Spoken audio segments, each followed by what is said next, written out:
that the Targeted Individual Program, coordinated by the Tavistock Institute through their appendages in the MI6, MI5, CIA, and Deutsche Verteidigungsdienst networks, is heavily interlinked with eugenicist thinking. Indeed, the psychocrats and eugenicists within the intelligence nexus seem to want to control, coerce, or even outright exterminate the schizophrenic, psychotic population. Indeed, it's interesting that during the dominion of the Roman Catholic Church, i.e. the continuing networks of the secret police of the last days of the Roman Empire, the treatment of the insane was actually far more humane. Indeed, wandering groups of lunatics would wander from town to town, basically begging for alms, and were treated with less disdain than in the modern world. It was only towards the end of the 1600s that a wave of hatred came over the populace for the insane, stirred up by the proto-eugenicist thinkers of the day. Indeed, in countries such as Germany, where there are many big rivers, when the lunatics were basically causing too much trouble for the authorities would put them all on a ship and send them down the river to the next town, so that they would become the next town's problem rather than the problem for the authorities in the original town, which is where the term ship of fools arises, which is very interesting. Indeed, the mental health system today is an absolutely terrible way of doing things. Indeed, when you're in that much distress, being put into one of those institutions is not very humane. However, I did find my 5 years in psychiatric hospital this time very educational, and I feel a love for the mental patients, and I believe that the thoughts of schizophrenics should be embraced by wider society. However, wider society wishes to simply lock us away and forget about us. Indeed,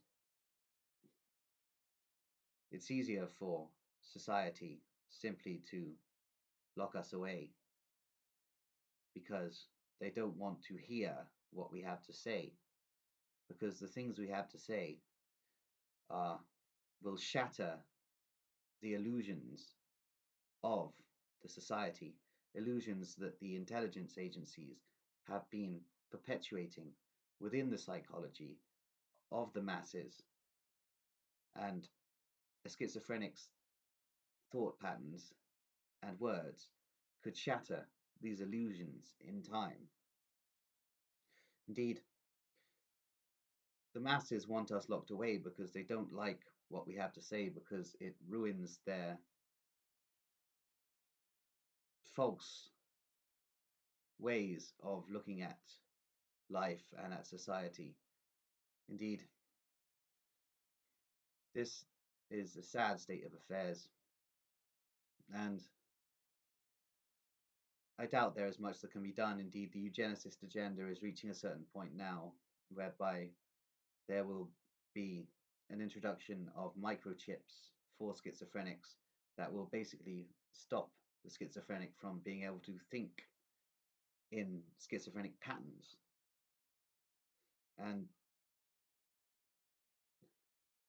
they will say this is to cure delusion and stop voices and these kind of things, but it's not. It's about mind control and thought control. That is what the cryptocracy wishes to do. Indeed, intelligence networks are scared of schizophrenics. Indeed, some of the people that the CIA and MI6 and even the Deutsche Verteidigungsdienst are most scared of on this earth are Russian mental patients.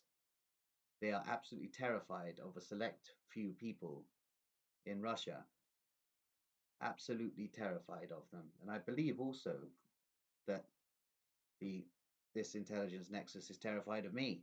I'm not entirely sure why, but I believe they are terrified of me. Indeed, I've been getting some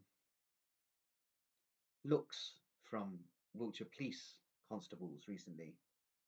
It's either they have recognized me in relation to my activities in other parts of the county and my operations against Devizes police, or they are just curious. Indeed, it could be either, it could be both, but we shall see how this plays out. I just have to try not to incite them into targeting me the way that Devizes police did. So I'm going to take a rain check on talking too much about Wiltshire police. Indeed, this video this morning isn't so much an intelligence overview as many of my other videos have been. Indeed, I'm a little bit too tired to really go too deep into certain topics, but yes, so as I was explaining yesterday, the fundamentalist networks of the Faith of Ishmael are part of a long-range pan-German stratagem that was conceived in the late 1800s, purportedly for use by the German Empire against the British Empire, but the German Empire and the British Empire were actually working in alignment. Their intelligence agencies certainly were anyway, even though factions were not, but the overarching Anglo-German Masonic orders were working together, and the German networks opted to use proto-Mujahideen style networks for their operations. Indeed, it seems that the British also had a hand in this. British intelligence operatives created Wahhabism in connection with various Jesuit and Sabbatean networks, both of which by this time were under the dominion of British intelligence. And Wahhabism was created by British intelligence to align certain parts of the Middle East with British interests. Indeed, the Al Saud dynasty is, despite its dislike for the British, is very much a British puppet dynasty. And it's interesting how much of what goes on seems to center on the Middle East. Indeed, there is so much intelligence activity there. Indeed, the idea behind the migration patterns into Western countries is part of a wider Operation Gladio 2 program. Indeed, these migration patterns were created by consortiums of British, French, and German corporations and intelligence operatives within those corporations. And there are various reasons for this. And some of it is to do with labor shortages, and other elements are to the overarching element is Operation Gladio 2, whereby they can use these migrant patterns as a way to soften up their own domestic populations and basically maintain a power over competing factions of society. Indeed, the dialectic is that ethno-nationalists will represent the thesis of the Hegelian dialectic, the adherents of the Faith of Ishmael and the political left will represent the antithesis of the Hegelian dialectic in this regard, and the synthesis will be tighter state power and a surveillance state which the cryptocracy so desire. Indeed, this, as stated, is part of an ongoing pan-German strategic agenda. But as I've also stated, the British and pan-German strategic agendas are thoroughly interwoven, and there is very little distinction between them. Indeed, the Nazis were basically an appendage of British intelligence, though themselves were put in power by German intelligence networks, which weren't really talked about at the time. Indeed, it seems more like the implementation of the Nazi regime was very much funded by British and American interests, but there were networks of German Masonic bodies, basically, that were thoroughly instrumental in putting the Nazis in power. Indeed, the Nazis were basically the thugs of the MI6 and proto-Deutsche Verteidigungsdienst networks, and basically carried out their activities. Indeed, it was a combination of British and German interests that saw the overthrow of the Tsar in Russia, though I'm not sure to what extent that was actually all staged, and the implementation of a communist regime there. Indeed, the idea was to build up communism first and then introduce Nazism and use those two polarized factions in a Hegelian dialectic situation.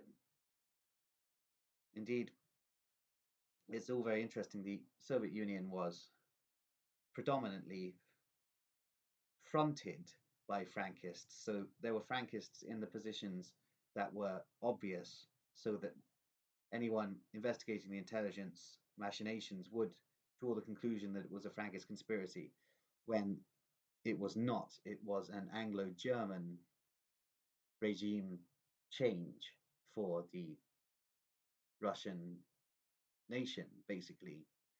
Indeed, although it would obviously seem as if it was a Frankist agenda, it's merely because the Anglo-German Gentile controlling faction has positioned Frankists at the forefront of these organizations. And yeah, thereby many researchers will go off course. I mean, I've done it many times, and we'll probably do it again, because there are certain rabbit holes that you go down where it's very difficult to get your mind out of that rabbit hole. And yeah, indeed, it seems that yes, last night I was thinking of another theory, because it seems like the US-Israeli agenda in the Middle East is not gaining much support among domestic populations in the West. However, I believe it may be part of a wider Anglo-German strategy, whereby they are not only shutting down the activities of the Frankists and the Rothschild consortium with their interests in the Israeli state, but the Anglo-German networks may also be shutting down the United States. They will siphon it of its military power and then shut it down as a global power, with the rise of an Anglo-German, basically, union of some sort. Though I haven't quite formalized this theory, because I'm not sure quite how it would work, but it does seem that the power may be shifting from within NATO, from the United States to Britain and Germany, and also France. Indeed, the part of the German long-range stratagem is to eventually engage the Russian Slavs in a conflict which would ensure the dominion of the German nation over that part of Europe, which is very much in line with not only Hitler's ideas, but also reaching back to Otto von Bismarck and various other thinkers, and the fact that Prussian intelligence basically controlled Russian intelligence even from the early to mid 1800s. So it's all ongoing, but these intelligence networks were basically very heavily connected to Masonic orders and part of the Anglo-German Masonic continuum, basically. So it all is very interesting. Indeed, I'm thinking maybe I shouldn't force myself to make these videos at this time in the morning because I seem to wander off in strange directions, but I'm hoping it's all right. And I'm going to leave it there for now.